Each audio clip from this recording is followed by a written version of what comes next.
3, 2, 1.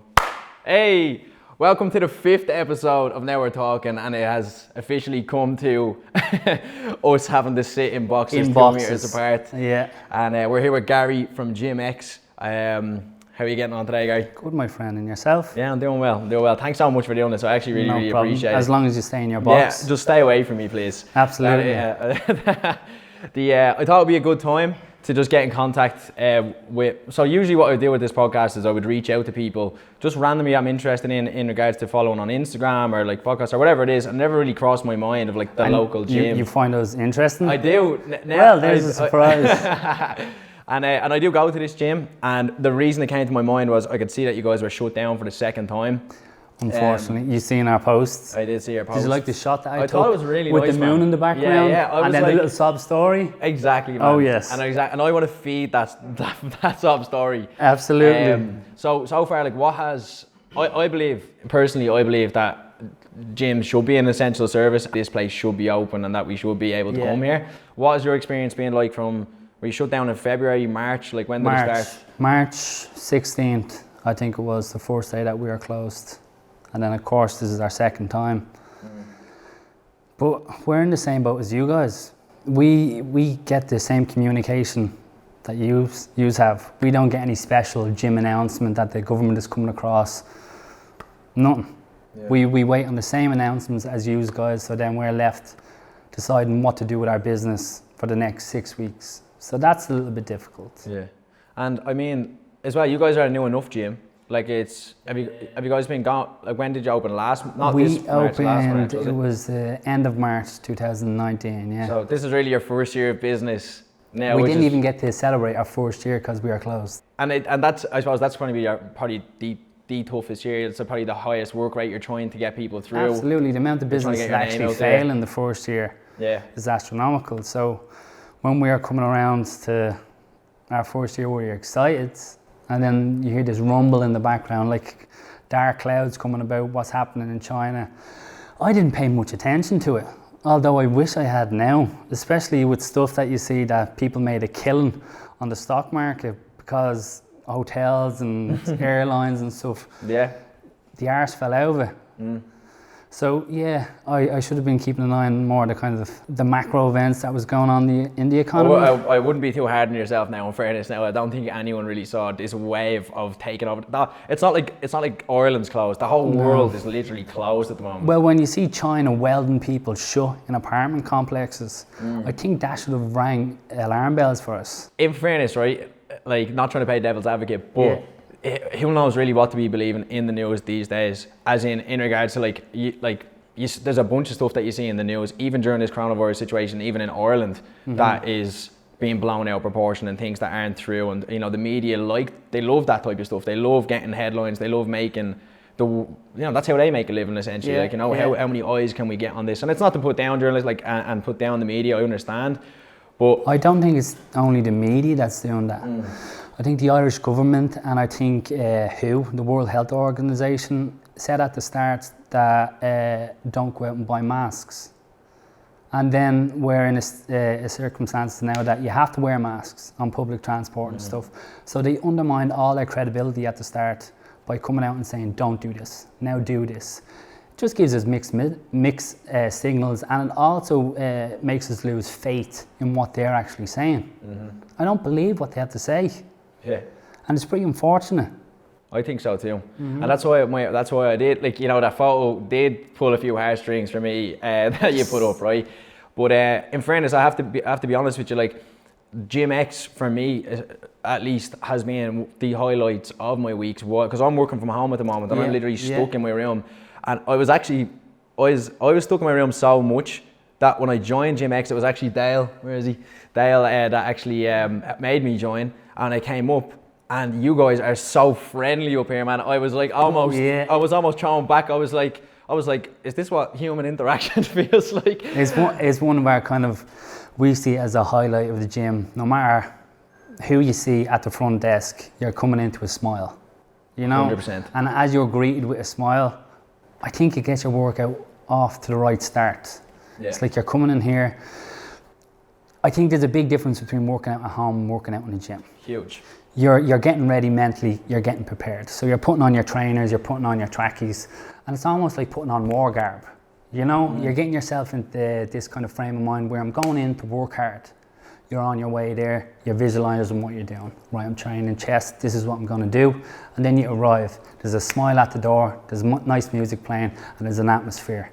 That gets you going. Yeah, 100%. Going from a sofa into a bench press, you haven't got the same kind of intensity. And this is where the eruption is coming from of all the videos coming from the local gyms around Dublin, around Ireland, around the world at the moment. Even Liverpool got their gyms back open, which I thought was a really big win, which is insane to think that like that's a big win. They should just be, you know. I didn't actually read too much into that.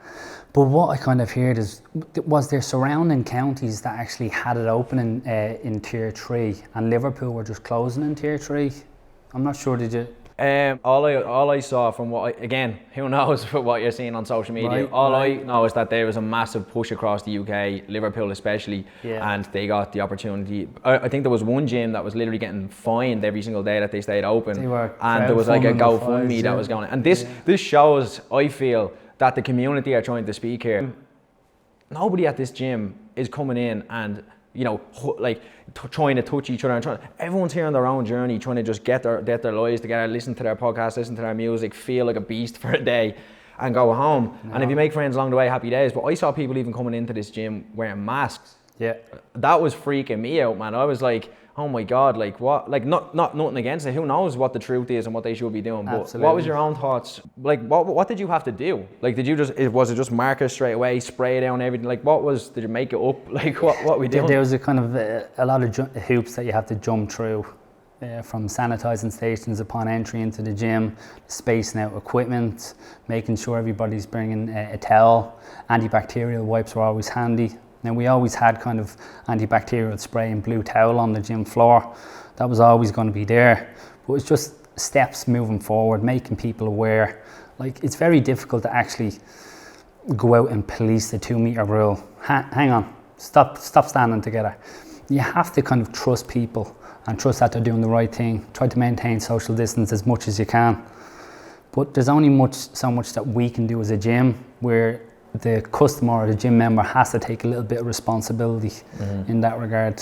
Yeah, I think that's where the direction that people wanted to go, where we should be taking responsibility for ourselves. And again, no one really has the answers, but I don't think the answers are shutting down small businesses. I don't think the answer is putting you guys, because like now that you know, like for right now, you have what's going to happen. You know, like you could open back up in 6 weeks. Yeah. And then we shut down again in 2 more weeks.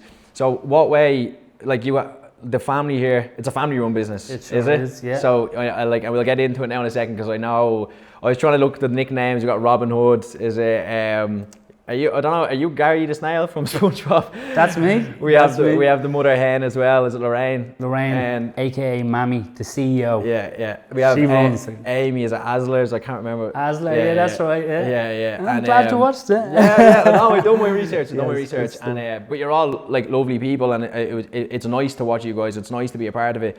But what are those family meetings like at the moment? Well, any family. You kill each other, but you love each other at the same time. That'll never change, and that's one of the reasons why I wanted to get into business with my family. I know that these are the people that I can trust. These are the people that I want to spend time with, and it was one of the best decisions that we've ever made. Yeah, really, yeah. So like, this place used to be Joey's. It sure did, It used to be the famous. I've often been up here as well. I went to school around the corner in Paul's. Grew up in Kilbarrack, so this was always a kind of always here. Joey's was well known all around the area. Yeah. Dale again was a big fan of Joey's. He's been in this building. The shark. Yeah, exactly. You can't get rid of him. So when you were coming up, was it yourself? Who brought Gym X to the table? Like, what did you find out that this place was getting sold, shut down? Did you like? How did it start? We were looking for places around the area. Because as I said, we live local, all of the family. So when we were looking for a premises, we were looking along the road, and the landlords told us that this place was shutting down soon. We popped our head in, seeing what we could do with the place, and we were delighted with it. Just like that? Easy as that, yeah. Did you have the idea in your head for a while? We did, yeah. My father's been involved in the industry for a long time. He opened a gym, Unique Physique, in Moore Street. Right. That was back in the 90s. He had another gym as well. So we've always been in the industry. My older brother's a PT, my younger sister's a PT, and the rest of us are involved in some sort of kind of... All bouncing around the house. Absolutely, yeah. Dumbbells for Christmas for everyone. I actually have a weight belt inside that I was showing my girlfriend Sophie that I got for my 18th Christmas birthday present. A weight belt for my Christmas present off Santi. So they were the things that, yeah, we looked forward to when we were growing up. I can remember when we were young as well, we got a Smith machine and we put it out the back. So we had a Smith machine out the back. We had wraps and weight belts for Christmas. It's just kind of ingrained in us at this stage. So when you were, before Gym X, what were you doing? I was actually trying to get a startup together called Any Gym. It was a kind of an idea where you put a capacity counter at the reception, so you're able to tell how many people is in the venue at the time. So let's say the place was 70% full. You would get a price depending on capacity. So if the gym is full, the price is high, but if it's low, the price is low. So it encourages people to get into the gym during low peak times and discourages during high peak times, so it doesn't interfere with other members. And that was all reactive, so you could see how busy a gym was online and the price going up and down. But that was a project that was going to take a number of years to really kind of mature, while this was something that we could really sink our teeth into very quickly. So we went along with this idea. What are the main challenges you had at the start of trying to get this sorted, or was it? I'm assuming it wasn't all easy breezy, just walk in and get it. It wasn't, but it's just the same kind of challenges any business would have. You have a steep learning curve at the start about what you're dealing with. But as I said, we've been in the industry for a number of years, so there was no surprises. Yeah. It's just kind of putting it all together was the hard part. Yeah. So now that the gym is going to be shut for the next 6 weeks, yeah, what is the plan? For obviously not to be too what's the plan? Obviously, well, I don't know, Luke, sitting here, but as in, are you guys prepping for it to open back up in 6 weeks, or Absolutely, are you thinking that it's gonna? Are you preparing for the worst and thinking that they're not gonna allow that to happen, or? In the gym industry, there's always stuff to do with your premises. So we have a list as long as our arm that we try to get done during out of hours time. So it does give us a chance to actually crack on with that stuff. But the plan definitely is to open up. I think it's the 2nd of December. They gave us the opening date. Right. So that's what we're aiming for. Right, happy days. I wouldn't really like to see us close down anymore. Yeah, that would be ideal, wouldn't it? Yeah, of course. That would be quite ideal now if we just couldn't shut down it. And your opinion, do you believe that obviously gyms should be an essential service moving forward? Do you agree with kind of the noise that Dublin is making at the moment? I do and I don't. I think the government is faced with an impossible task. You're never going to make everybody happy. You're always going to have somebody giving out about the job that you've done. And with the job that they're doing, I can see where they're coming from, and for selfish reasons, I was happy to close because my girlfriend is due her baby in 2 weeks. So one of the things, stepping back during a period where there's a pandemic on, I was happy to do so because of that situation. So I was happy to take a step back. Where other gyms are leading the way forward and trying to stay open, I think that's needed. I think Dublin City Council gyms should be shown more of a leadership role in that regard as well. I don't think it's as simple as lockdown and open. I think with any experiment you have a control and you have an experiment. And I think a number of gyms should open up, not all of them, and that's why I mentioned Dublin City Council. Maybe them gyms should open up and then they lead the way. They record visits, record if there's any kind of any cases brought up in them gyms. Then we could kind of pave a way forward. But this opening and closing, where's the roadmap out of this? When we opened up out of the last lockdown, it's right, everything opens up and business as usual. and then we're going to close down, and now we're opening back up in December. We're opening back up in the busiest season, you know, for people going out and shopping, going to the pubs. What do they expect to happen? Yeah. The cases are only going to rise again.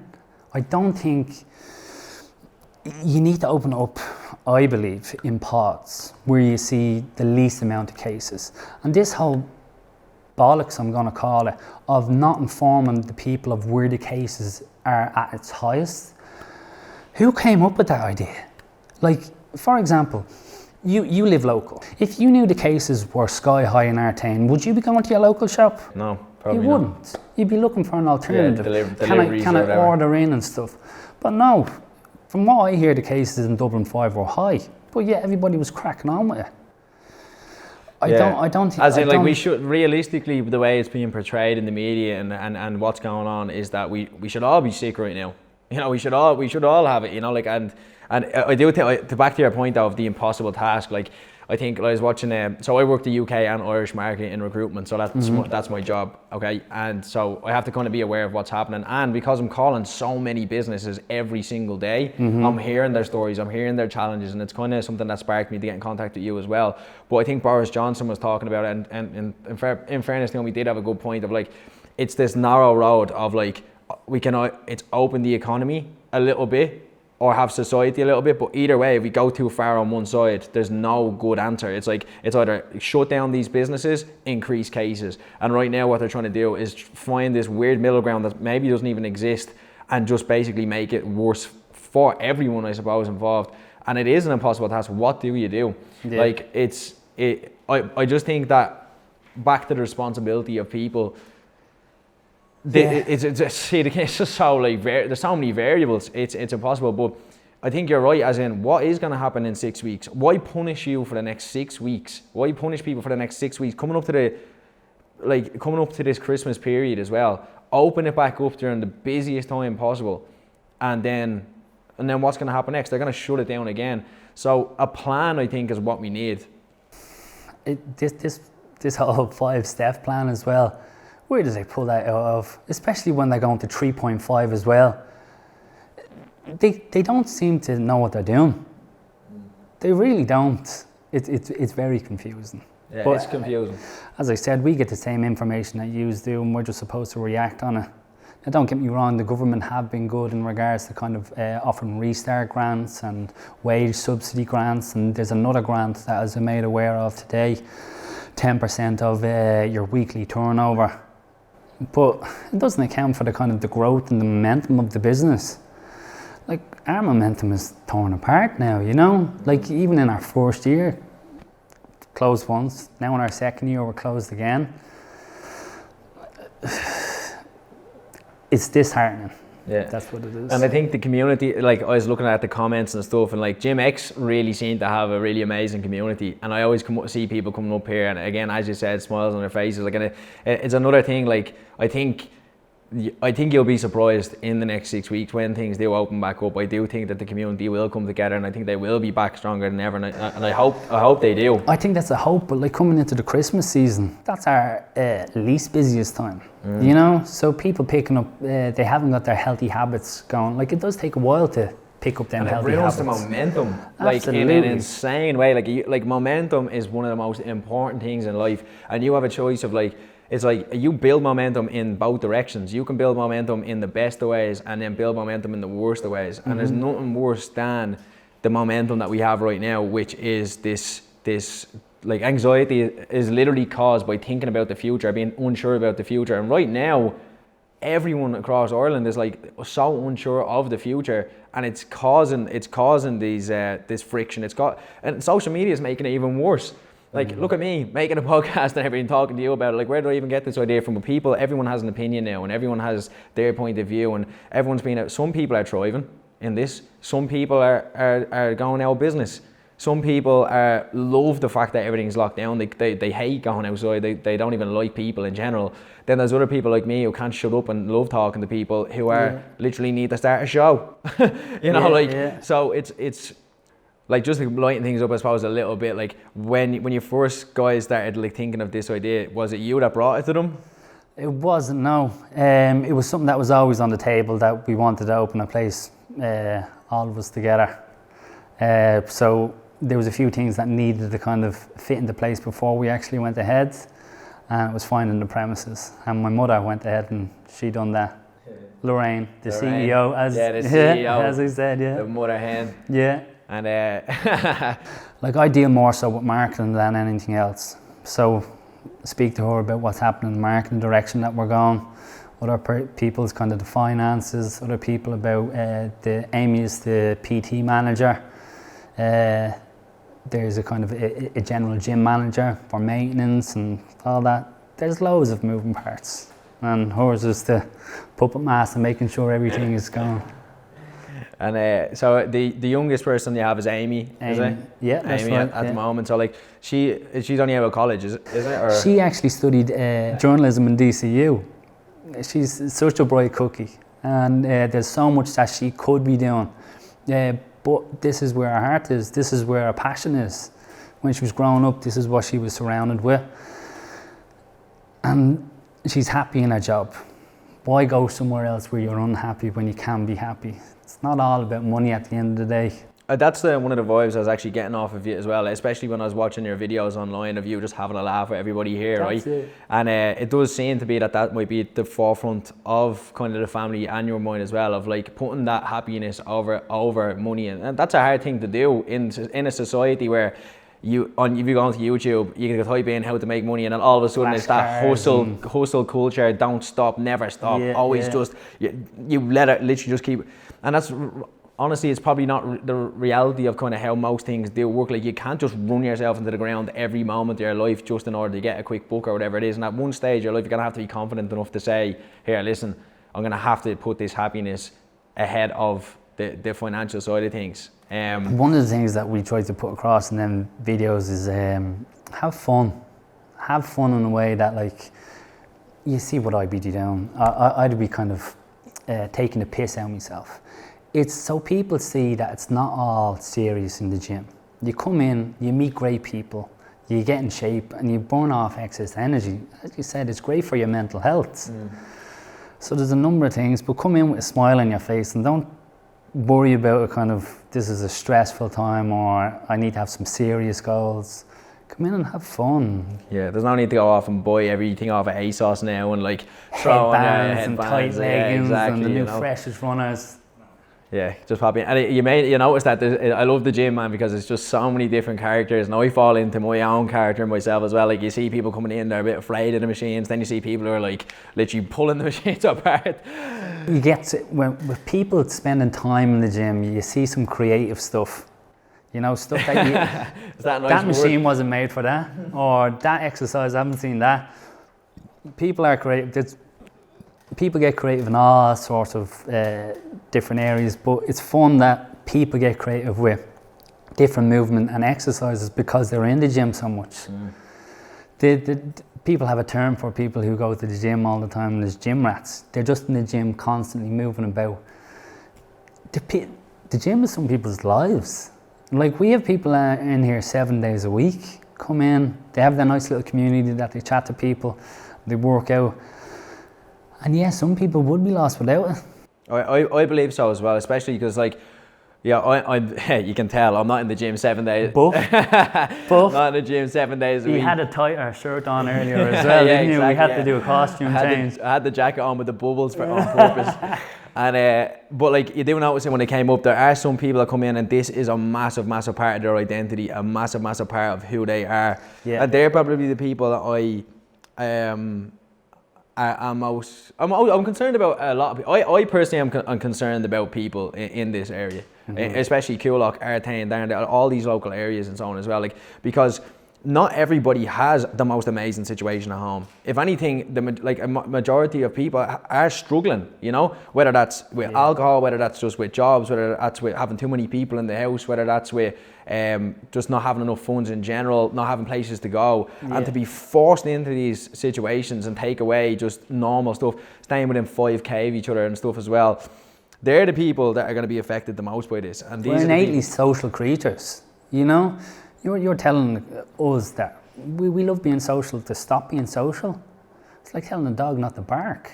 It really is. And that's, like, don't get me wrong as well.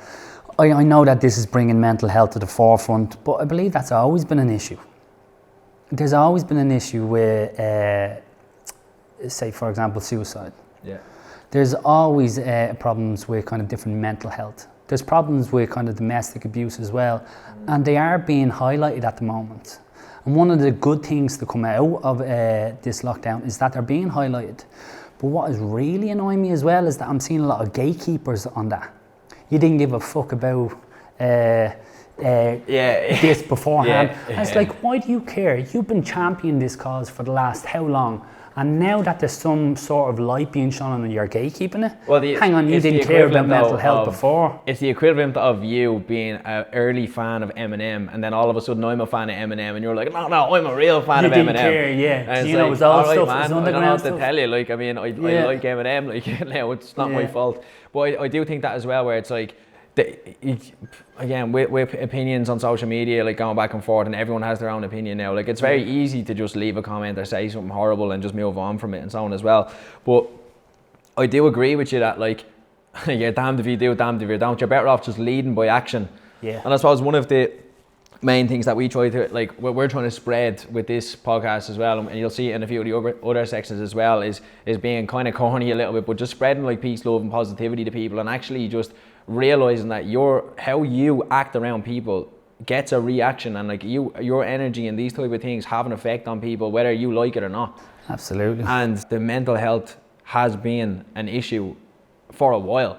Yeah, it's not a new thing, depression, these other things, but this has increased the levels of that and the noise, especially because people don't have anything to do. Now it's like, you know, for example, you think if you became a millionaire, you'd probably sit back and just sit on a beach. You'd be bored after about 2 weeks, and then you'd get inspired to go off and do something else with your life. You know, and I think that's what's happening with people now. Like, personally, for me anyway, at least, I'm becoming so introspective on my own life, or like, what am I doing with my life now? I'm always being like that because I just like doing that, but now it's really being like, because everything is in the one spot. Work, you know, socializing, sleeping, eating, all these things, and you're like, okay. And it's almost like we're all waiting for this one moment where things are just going to erupt. They're like, you're going to be able to just go and live your life. But do you think, I don't know what if the world is going to go back to normal after this? Like, when's the next time you're going to hop on a Ryanair flight without a mask on? Well, they're doing it in Sweden, aren't they? Like, people are walking around Sweden, like, I know that the infection rates are actually back up to I think it's the April or June levels, but their death compared to their kind of neighbours, Finland and Norway, is a lot higher. So looking at stuff like that, I do think they made the right decision with locking us down because of that data. But I think we need more. I think it's still early days. There's only so much you can do. Like, I don't have the influence I have is not going to be as high as someone in, like, the government or whatever it is. But I do think that being a small part of the story is good. Like, I do hope that, like, when people listen to this and they see the effect it's having, and even just see that, like, you know, just a normal lad just trying to get through this himself as well, will understand that we don't need to be punishing people and doing this up and down lockdown, and we do need to decide what is essential and what's not, and what is the priority. Is physical and mental health going to be a priority, and will the gyms be a part of that? I think there's a lot of problems that the Irish government need to kind of address with mental health. I think one of the easiest things that they can do is provide more resources for people to discuss, rather than telling somebody to open their mouth, throw medication at them and see what sticks. I have friends that have problems in mental health, and that seems to be the only kind of route that you can take now. Take this medication, where you just need somebody to talk to. They just want to, yeah, and plus a trained professional. Because at times, sitting behind that counter in the gym, you'll hear every sort of story. Yeah. And sometimes it's only the only interaction that somebody has in a day is coming and speaking to somebody behind a desk. It definitely makes a difference. So whether just going into the gym and working off that excess energy, or just having a chat with the community in there, I think it makes a huge difference. I agree, and I think that's such a good point. Like, just sitting down and talking to somebody and just letting them know how you feel. It's almost like this weight that comes off your shoulders. I like the way you're pointing out there, the kind of community as well, because now that we have to stay within 5k of wherever I go with my life, you know, it did, you know, as in I'm the type of person where I will fall into the old negativity every now and again with this, like, oh, I'm sick of this is a load of shit, whatever it is. But I do always bounce back to, right, where's the opportunity here? Where's the opportunity here? Like the opportunity to reach out to the local communities, reach out to people within 5k and tell their stories and how they're getting on. I think one of the problems that the Irish have, I think our Irish people are innately negative and have a negative point of view. They love to give out and stuff. Yeah. Fucking terrible weather this, isn't it? Or just see what happened the other day. Oh Jesus. Half glass empty. Half glass empty. Yeah. But I think a positive mind frame goes a long way.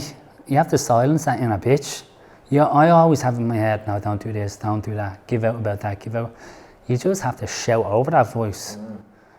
I really believe that. Yeah, no, I agree. I talk to my family about that as well. It's like, just shout that voice down. Don't listen to it.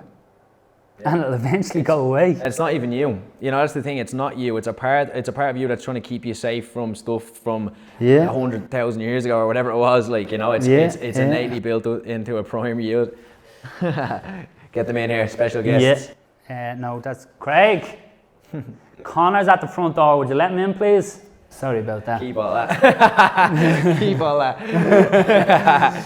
And yeah, no, I agree with you. And you know what it is about the Irish as well is that the American side of things, like that Americanized kind of be positive is slagged. You know, it's like that's not us. Like, come on, stop taking yourself. Like, don't take yourself so serious. Like, it's taking yourself so super seriously, and it's like they see that as like an embarrassment or whatever it is. But we can adapt these type of behaviors. Like, I've definitely noticed being able to switch into those positive mind frames and call it whatever you want to call it, but there is no way that if you're walking around and being positive and telling yourself good positive things, and I don't mean as in like just sitting there and being like, I'm positive, I mean like actually addressing that voice that you're talking about and rewriting that narrative that you have in your head. And instead of being like, you know, the same, even people going to the gym, I was trying to get my ma to go to the gym, right? And what is she's already like, she's already shaking. You know, she wants to go with other people. She needs someone there. She's waiting at the machine. She doesn't. It's like, take a breath for a moment, right? This is just a lot. Yeah. What's the reality that's disproportionate to reality? You know, your reaction is disproportionate to reality there. Like, the reality of the situation is nobody here is going to judge you. Nobody cares about. Everybody's like, you know, up on their own bits and pieces. Like, I guarantee you, some of the most insecure people are some of the biggest and best in shape. And it's because of that insecurity that they excel to them levels. It really is. Like, body dysmorphia among big bodybuilders is a thing. Yeah. They look in the mirror and they think, my legs are small, my shoulders are small. And it drives them to work harder. Yeah. Use that steam to power your dream. Yeah. You know, if you are anxious about it, let it work for you. Go for a run. Push yourself. And for you, like, it meant, like, as in, I like the way you've mentioned a couple of different things there that I kind of you would only know based off of kind of probably actually gone through the experience yourself. Yeah. So for yourself, like, was that a struggle for you at one stage? And you're like, I know it's a struggle for almost everyone, but was there ever a moment where you kind of realised that you can change that voice in your head? I think there was, yeah. Growing up, I was always of the opinion that I was a positive person. I was always good at this, I was good at that. A voice came into my head around the 17 mark telling me that maybe I'm not so great, maybe this, maybe that. And for a few years I was in a slump. But then eventually I was thinking, even if I was a little deluded, okay, and that I'm not as great as I think I am, who cares? You know, if I have a better headspace when I'm telling myself that I'm great and that I'm positive, who cares if I'm in my own world, because I'm happy. You know, I can be deluded. I can get me, say, 40 kilo bench press and feeling like I'm great, hands up, kind of muscle poses, kind of strong poses, and I can be happy with that. Whereas people might think, what's that lunatic doing over there? Yeah. He's shouting before he gets into a set of 40 kilo on the bench press. As long as I'm happy, feck everybody else. Yeah, I agree. And I think that as well, it's like, it's that level of judgment you have of yourself where you're like, right, I could, you know, it's going to be better for you to stay positive. You know, but it's like that embarrassment or that judgment of like, oh, you know, because people are innately negative, people can be innately judgmental of themselves. Super. So it reflects a bad thing on them. Like they look, so if you're not a positive person, or if you're feeling down, and you see other people that are being happy and positive, it's going to reflect back at you that you are not that, and it's going to increase that level of fucking insecurity that you have in yourself. Same with, for example, like loud people. For people who are loud, that's nothing to them. But people who are quiet, when they hear loud, they're like rude, super rude. You're trying to take over the room. And it's like, and you can't win. So just focus. Just bring yourself back to yourself. Yeah. People don't have to get involved with you if they don't want to get involved with you. And I think there is being a bit of a flip in culture now in regards to that. I think that people are being more open and accepting of people, but nearly at the same time, it's almost going too far away. Like it's people are just becoming rude, you know, as well. Yeah. So it's like there's a balance, there's a yin and a yang to these things as well. We all struggle with it, I feel. Yeah, yeah. You know. Well, that was really fun. Yeah. I enjoyed that, man. It was really nice to speak with you properly. Like, how long were we going? I have no idea because I wasn't even keeping track. How long were we into that? This goes on for about half hour or so. Just around 40 minutes or so. Perfect. That's absolutely perfect, Gary. Thank you so much. No problem. It was a pleasure. Hopefully, I'll be able to come back again when things are in another year and see where we are. Maybe I'll be in that box over there. yeah. It'll be 6 meters rather than 2. Well, listen, I really appreciate it. And like, just before I end it on this, is that fair play to you as well, because I reached out just based off of your emotional post with a voice message, and I really appreciate the fact you actually did get back to me, because I know it's not the most comfortable for everyone to have cameras on them and stuff as well. And you really gave me a reason to put a shirt on and get out of the house. He didn't let me know about this shirt either, you know? Yeah. He's like, trackies is fine, don't worry about it. I wouldn't even wash your hair. Look at the gold watching the shoes on. But no, that's really, that Instagram, isn't it? That Instagram peer pressure. They're watching the shoes. Give them a look at your shoes now. You're looking at hustle culture. But yeah, I really appreciate it. Let the family know that we're thinking of them as well. Yes, I appreciate it. To everyone that was listening and watching, thank you so much for listening and watching the I nearly always say the last episode every time. The 5th episode now we're talking. And we're going to try to spend the next 6 weeks trying to get in with the local communities and just seeing what their stories have been like over this COVID situation, since I am interested, but also that we've all been forced to stay within this box. But Gary, thanks so much. I really appreciate it. Thank you. And done. Yeah? Yep.